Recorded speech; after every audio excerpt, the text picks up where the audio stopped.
Dr. Dre began his career as a member of the World Class Wrecking Crew back in 1985 and later found fame with the gangster rap group NWA. Andre Romelle Young was born on February the 18th of 1965, and he is known professionally as Dr. Dre. He has had many records and songs throughout the years, and he is one of the most famous producers in hip-hop. He has made albums with many rappers throughout his career, including Snoop Dogg, Eminem, 50 Cent, Tupac, and The Game. Four of the most iconic individuals in the U.S. music industry came together in 1991 to launch one of the most famous record labels in the whole wide world. Death Row Records, that is. Despite being inspired by a previous fallout with Ruthless Records, Suge Knight, Dr. Dre, DOC, and Richard Griffey founded a music recording company that still exists 4 decades later. So the real question is, how and why did this iconic record producer Dr. Dre actually cut ties with Death Row Records? See, allegedly, Dr. Dre was exposed for doing his dirty deeds behind closed doors. See, allegedly, the singer Michelle A caught Dr. Dre in bed with another man, but actually she turned around and denied ever catching him in the bed with another man. Now, if you guys were paying attention, remember the past video that I did? Danny Boy claimed that he was sexually involved in doing gay shit with other producers and other R&B singers. And around that time, once again, Danny Boy was only 15 years old when he ever stepped on soil of Death Row Records. Danny Boy originated from Chicago's West Side, actually signed a deal with Suge Knight when he was 15 years old. Now, if you guys have been following this story, if you all know, if you don't know, or you need a reminder, I'm going to let you know. Danny Boy has done a lot of interviews about Tupac's death, signing with Death Row, his money acting funny, Michelle A, blah, blah, blah, Mary J. Blige. One thing Danny Boy has never stated, he has never stated ever working or meeting Dr. Dre. However, when it comes to Death Row Records, it was a very messy and abusive work environment. See, Death Row producer Kurt Cobain made staggering claims about Dr. Dre's sexuality. See, once Kurt Cobain came out with the tea, it seems that Michelle A fired back, and she says that that story wasn't true. When all actuality, we're just gonna say allegedly, she's saying it wasn't true. However, she was the one that actually snitched on Dr. Dre. See, the story was that Michelle A has actually refuted that bombshell speculation that she bore witness to Dr. Dre's alleged homosexuality. See, Kurt Cobain, whose real name is Curtis Carlton, recalled a conversation that he claimed he was present when Michelle A claimed allegedly stating that she caught Dr. Dre in bed with another man. Kurt said that Suge and Tupac were curious if Dr. Dre had ever done anything gay after those rumors were going around about this producer.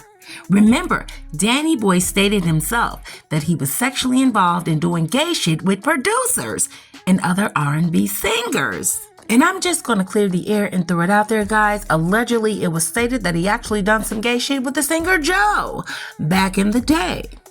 And this allegation did not come from Sweetie TV. It actually came from the source. However, Curtis claims that when Michelle A allegedly recalled the time when she called her bedroom's phone and a man named Mark answered the phone, he also said she called the former member's gangster rap, you know what, starting with an S. See, Michelle A was calling. She was trying to ask Dr. Dre some questions. She actually dialed his hotel room. Actually, she asked for Dr. Dre, and this so-called man named Mark or either Bruce actually handed the phone over to Dr. Dre as if they were sitting close together.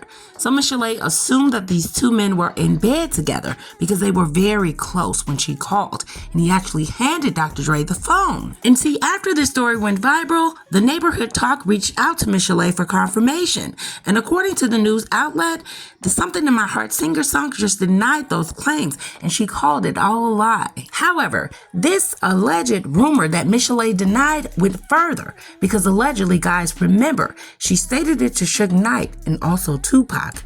Tupac himself made songs about Dre. If you guys don't recall on some of his songs, he called Dre Day a gay day. So how did Tupac himself come up with this alleged rumor that Dr. Dre was allegedly gay? It came from somewhere. And like we like to see on this channel, where there is smoke, there is definitely some goddamn fire. Now, T-Sippers, we all know that this video is about Dr. Dre and his homosexuality and him hiding it and acting as if he was a straight man. However, I just wanted to touch bases and share more information with the short share with me. I want to let you guys know it was alleged that Danny Boy actually stayed close to Suge Knight to actually stay close to Dr. Dre because allegedly him and Dr. Dre was doing gay shit together. Now, I want you guys to go back to when Daddy Boy signed with Death Row Records, and he was actually 15 years old. And I want you guys to go back and check Dr. Dre's age. I already done this, and I know the answers, but I want you guys to see for yourself.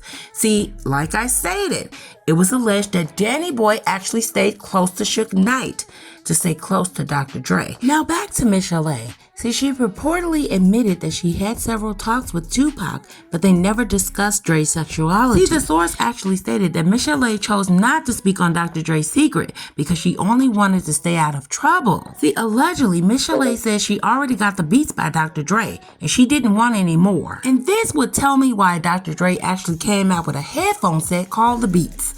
Because what you listen to could actually get you fucked up. And not only that, T-Sipper, see, Dr. Dre has been accused of assaulting numerous women over the years. And as depicted in the 2016 Lifetime documentary, Surviving Compton, Miss Chalet's and Dr. Dre's relationship was undeniably complicated. Miss Chalet started working with Dr. Dre on the World Class Wrecking Crew back in 1987, and that is when their son was born back in 1991. But alleged physical abuse rocked their relationship, and she reportedly had to have her nose surgically corrected as a result of Dre's abuse and his violence. See, according to the source, T-Sippers, this is the real reason that Dr. Dre actually left Death Row Records. Sam Snead is just, he's sitting there like, what the fuck?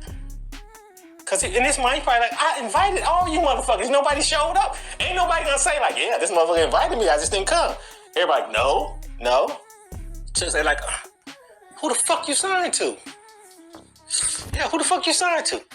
I'm signed to Death Row. He does his Twitch and shit. Who the fuck you signed to? Who the fuck pays you? Death Row. Who the fuck pays for your videos and your albums and everything to be made? Death Row. Why ain't nobody in Death Row? Death Row in the video.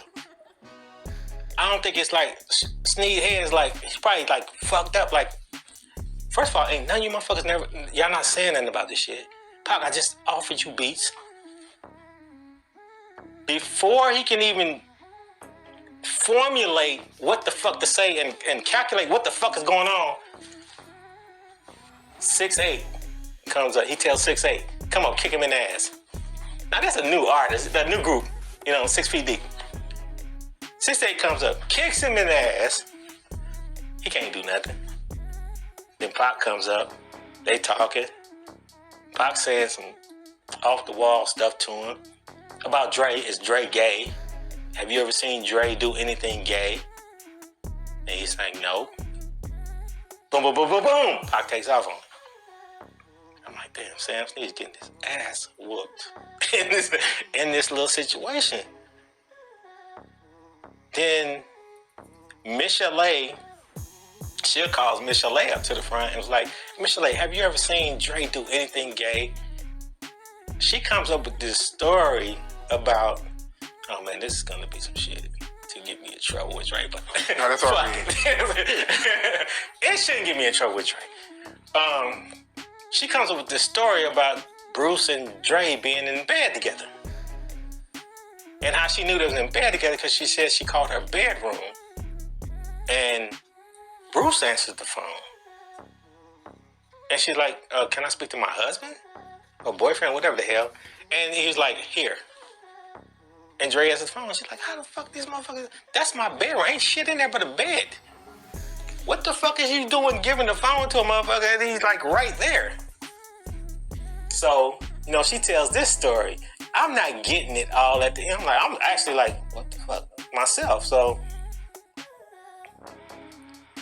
that's when, after that, she said something and she was like, that's why that motherfucker ain't on death row. He's a fucking faggot. You know what I'm saying? He's gay. And then Pac like, yeah, gay ass Dre. He started that gay ass Dre shit chant. And then everybody's like, a few people chant, yeah, fuck gay ass Dre. I'm sitting like, damn, wait a minute. This is the only reason I'm really here. You know what I'm saying? Like, I want to be a part of Death Row is Dr. Dre. Dre is gone. That's like fucking Jordan leaving the Bulls. You know what I'm saying? Like, I don't want to be on the Bulls without Michael Jordan. You know what I'm saying? I don't want to be on the Lakers without Kobe or fucking LeBron. You know what I'm saying? That's just the Lakers. It's Clippers or something. You know what I'm saying? Like, I don't even want to deal with it. But You know, they whooped Sam Steed's ass that day. So there, tea sippers, now you have it. It seems that Miss Chalet went back on her rumor. She circulated the rumor and actually discussed it to Tupac and Suge Knight. And the way that Kurt Cobain details the information, it sounds real to me because it's too detailed. Let me know what you guys think. Drop your opinions down in the comment section. Your opinions are very, very welcomed on this channel. Please keep it respectful. And I will catch you guys on the next video. Thanks again for watching.